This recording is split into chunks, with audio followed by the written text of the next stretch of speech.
Ever felt like the IELTS speaking test is a total mystery? Like, what is the examiner actually thinking? Well, today, we're going to pull back the curtain and crack the code on how your score is calculated. Welcome to the Explainer. Using fantastic material from IELTS Guide Phil, we're diving deep into the speaking scores. By the time we're done here, you'll know exactly what the examiners are listening for. That way, you can practice smarter, not just harder, and really nail that score you're aiming for. So let's just jump right in. This is the million-dollar question, isn't it? You're in that room, the recorder is on, and you're thinking, what on earth do they want me to say? Here's the good news. It's not a secret at all. The whole scoring system is built on a foundation that's actually way more simple and transparent than you'd think. It all boils down to just 4 key areas, and every single examiner in the world uses the exact same 4 keys. Let's break them down. Yep, you heard that right, just 4. And here's the kicker. They're all weighted equally. That means each one is 25% of your score, so you absolutely can't afford to ignore any of them. First on the list, fluency and coherence. Now, this is not about speaking a million miles an hour. It's about how smoothly your speech flows and how logically you connect your ideas. You know, using a little filler like, well, that's an interesting question, to buy yourself a second to think is so much better than a long, awkward silence.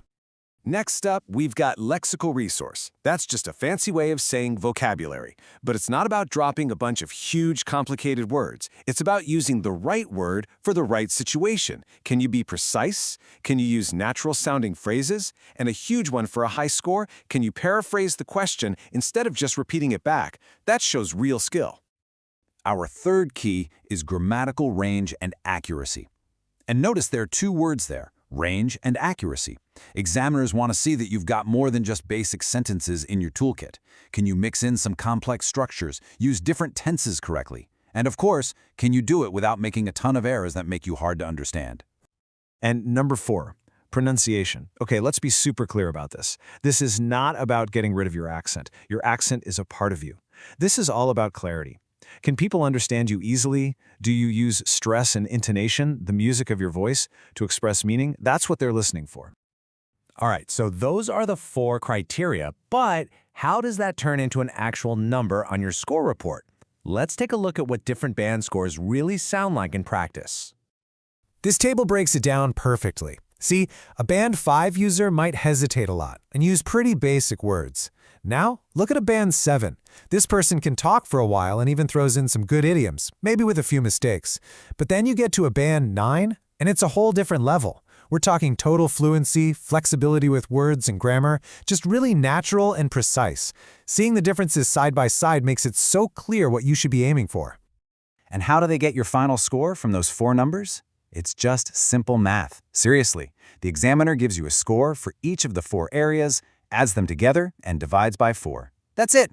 So in this example, you can see how getting a mix of 6s and 7s averages out to a solid 6.5. No secret formula, just simple averaging. Okay, so that's all the theory. But knowing it is one thing. Improving is another. So let's shift gears and turn all this knowledge into a real, practical plan you can start using today. First things first, let's work on that smooth, natural flow. How can we get you connecting your ideas better so you sound more confident and coherent? Here are 3 game-changing tips. 1, just speak English out loud every day, even if you're just talking to yourself. It builds that muscle memory. 2, record yourself. I know, nobody likes the sound of their own voice, but it is the best way to hear where you're pausing or hesitating. And 3, actively use those connector words to build a clear structure for your answers. Now let's beef up that vocabulary. How do we get you beyond the basic words and start showing off the full range of what you know? Here's a pro tip. Don't just memorize random word lists from the dictionary. That's not very effective. Instead, focus on learning vocabulary related to common IELTS topics, like the environment, education, or technology. Practice using synonyms so you don't keep saying the same word over and over. And really practice paraphrasing. It's a powerhouse skill. Moving on to grammar. How can you show that you've got some good sentence structures up your sleeve without making a mess of things? The name of the game here is balance. You don't want every sentence to be super long and complex. That's just not natural. Use simple sentences for clear, direct points, and then weave in some more complex ones to show your range.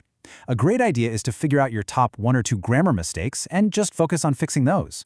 Then put it all into practice with real sample questions. And finally, let's make sure all your brilliant ideas are actually understood. How can you polish your pronunciation so you're crystal clear? Your best friend for pronunciation is imitation. Listen to native speakers on podcasts, on YouTube, wherever, and pay attention to their rhythm and intonation, the music of their speech. Try to copy it. There are amazing online tools like Youglish that can help.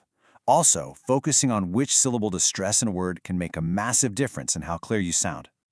Wow, okay, we have covered a ton of ground. We've gone through the 4 criteria, the band scores, and a whole action plan for improvement. But if you walk away with only one single idea from this whole explainer, I really hope it's this one.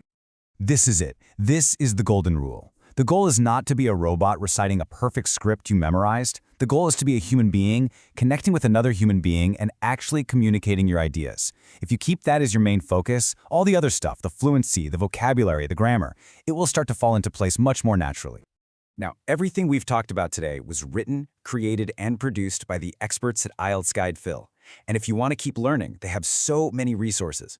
You can read the original full blog post on the website, watch more explainers just like this one right here on the YouTube channel, listen to deep dive episodes on their Spotify podcast, or even join the Facebook community for more support. And to make it super easy for you, we've put all the links for everything I just mentioned right in the description below. So go check them out, keep up the great work, and remember, you can totally do this.